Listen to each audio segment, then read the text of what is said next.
धन की लूट तो हो रही, लेकिन तुम्हें धन दिखे तब ना। नदी बही जा रही लेकिन तुम्हें प्यास लगे तब ना, तो तुम पियो। प्यासे को नदी दिखाई पड़ती, और प्यासे को नदी हजारों मील दूर भी बह रही हो तो भी वो यात्रा करके नदी तक पहुंच जाता है।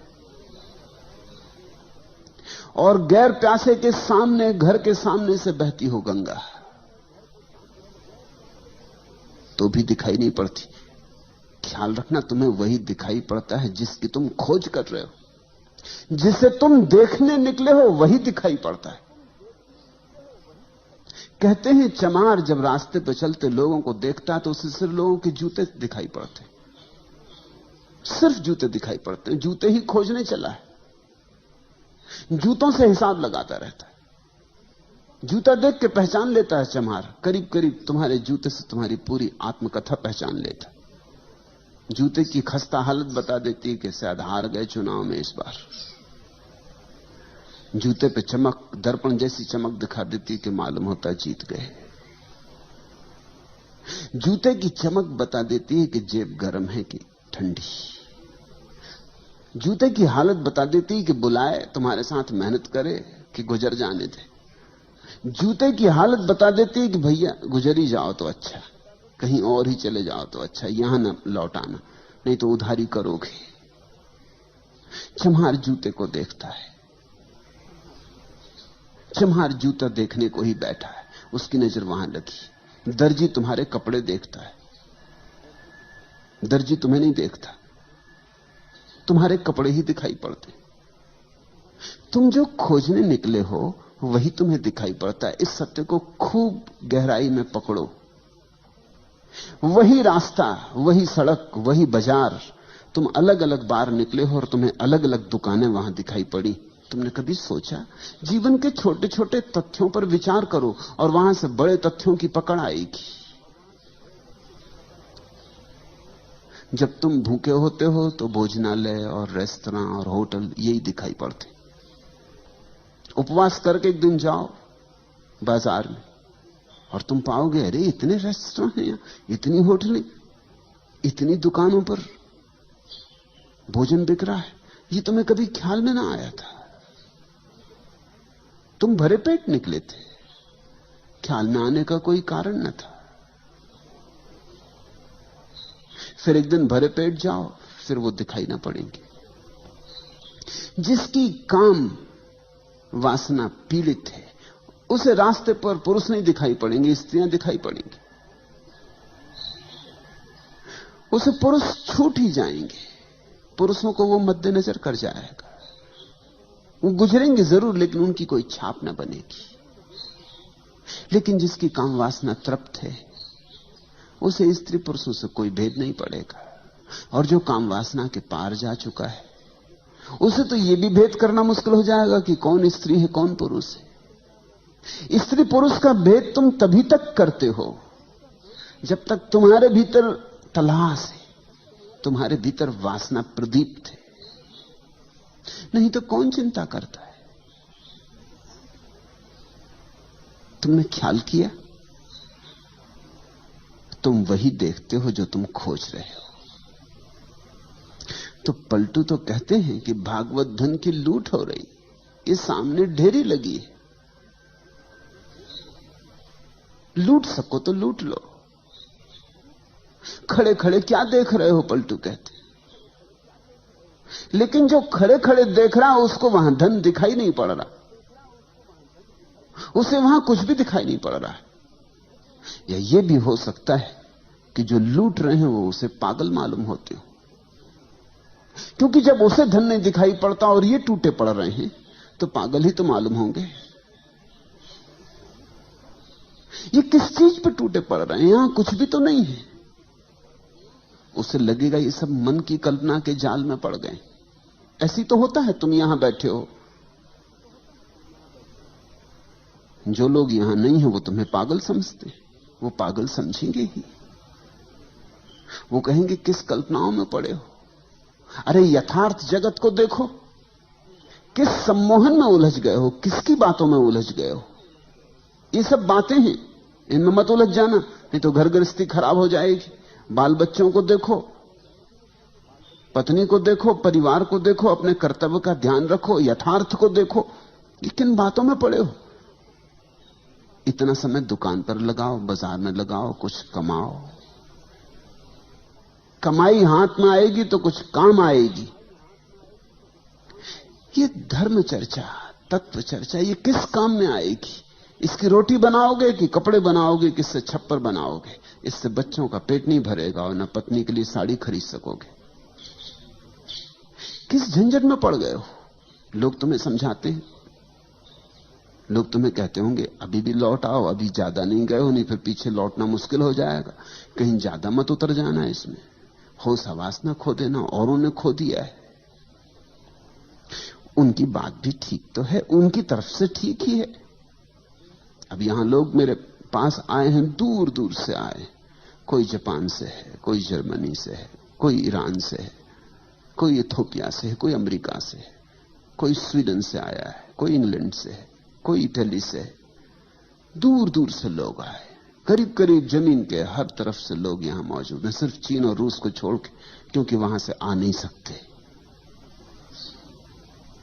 लेकिन मेरे पड़ोसी भी हैं यहां पूना में, वो नहीं आए। वो समझते ये सब पागल हो गए हैं, इनका दिमाग खराब हो गया है। और उनकी बात में भी सच्चाई है, उनकी तरफ से सच्चाई है। उनको यहां कुछ दिखाई नहीं पड़ता, यहां धन लुट ही नहीं रहा है। धन तो वे कमा रहे हैं, तुम तो यहां बैठे बैठे धीरे धीरे निर्धन हो जाओगे। तुम्हें लग रहा है कि तुम धन लूट रहे हो। तो एक बात समझो, धन और धन भी तो देखना पड़ता है।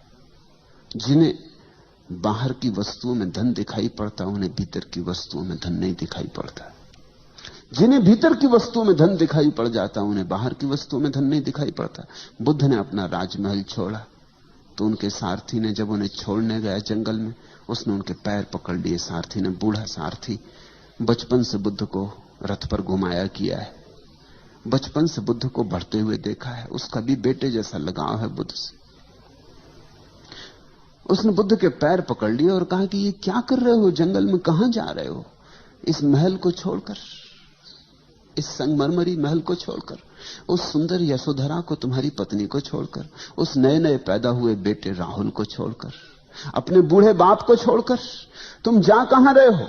तुम बूढ़े बाप के हाथ की लकड़ी हो, और ये सुंदर महल और ये सारा वैभव जंगल में मिलेगा क्या?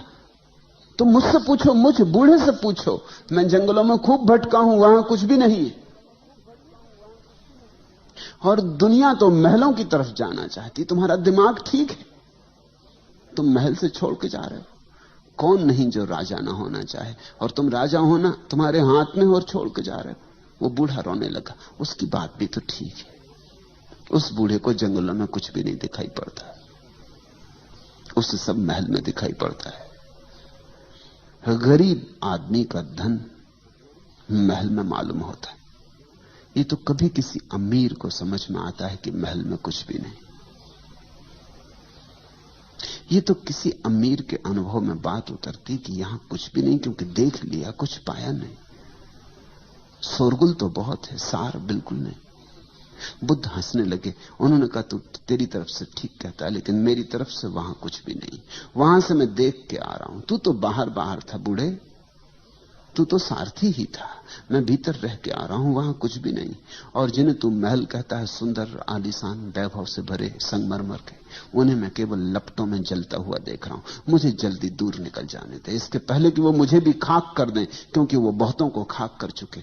मेरे पिता के पिता और उनके पिता और उनके पिता, वो सब वहीं खाक हो गए। मुझे भाग जाने दे। वहां लपटें उठ रही।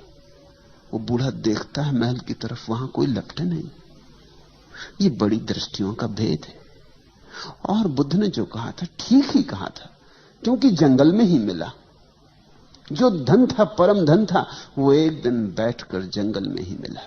वो 6 साल की अथक खोज के बाद एक दिन निरंजना नदी के तट पर बट वृक्ष की छाया में बैठे हुए वो धन बरसा।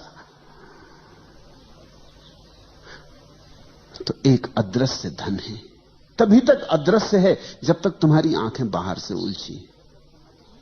उसी दिन दृश्य हो जाएगा जिस दिन तुम्हारी आंखें बाहर से मुक्त हो गई। दृष्टि की क्रांति चाहिए। तुम पूछते हो, पलटू कहते भागवत धन की लूट हो रही, और जो चाहे सो ले। ठीक कहते हैं, 100% ठीक कहते हैं।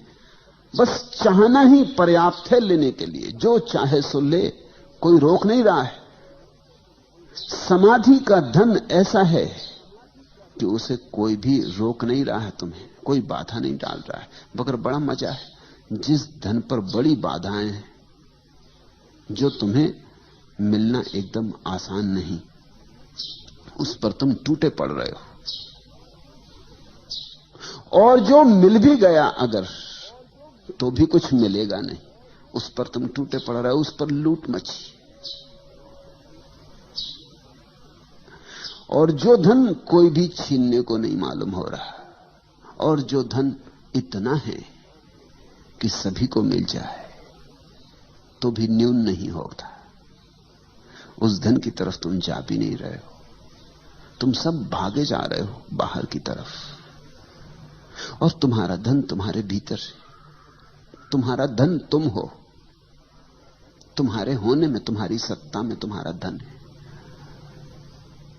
तुम्हारे शून्य में, तुम्हारे मौन में तुम्हारा धन है। तुम्हारे अस्तित्व में समाया है धन।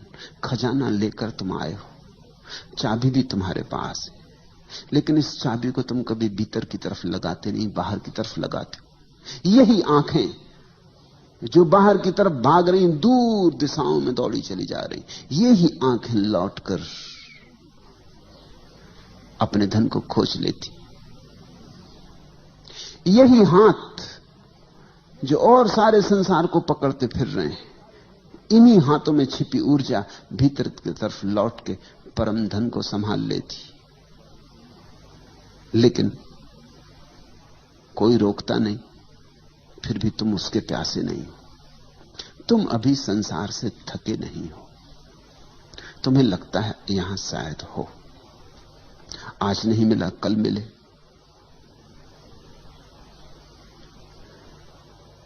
जितना मिला है शायद इतने से तृप्ति नहीं हो रही, थोड़ा और ज्यादा मिले तो तृप्ति हो जाए। 10,000 तुम्हारे पास है तो शायद 10 लाख होंगे तो तृप्ति हो जाएगी। 10 लाख होंगे तो मन कहेगा 10 करोड़ हो जाए तो तृप्ति हो जाएगी। और मन के फैलाव का कोई अंत नहीं। मन आंकड़े बड़े करता चला जाता है। तुम जहां रहोगे वहीं से मन के आंकड़े बाहर और भविष्य की तरफ विस्तीर्ण हो जाएंगे। मन क्षितिज की तरह फैलता चला जाता है। मन कभी भी तुम्हें ऐसा मौका न देगा कि अब आगे नहीं।